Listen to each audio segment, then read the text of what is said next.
Eu voi crea cadrul total de bază, de infrastructură și cel legat de demnitatea poporului român, ca voi să vă puteți întoarce acasă, fără promisiuni, ci pe fapte.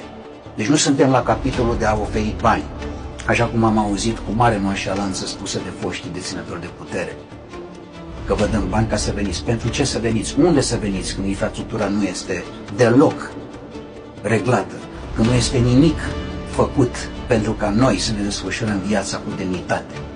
Deci asta înseamnă că economia trebuie să funcționeze, pentru că independența țării vine din economie. Iar programul meu de țară, Hrana, Apă, Energie, exact asta face. Și anume, proprietatea productivă larg răspândită. Deci nu doar productivă, adică să ai și utilajele necesare să o poți lucra, că se numește pământ, că se numește un atelier, că se numește un butic.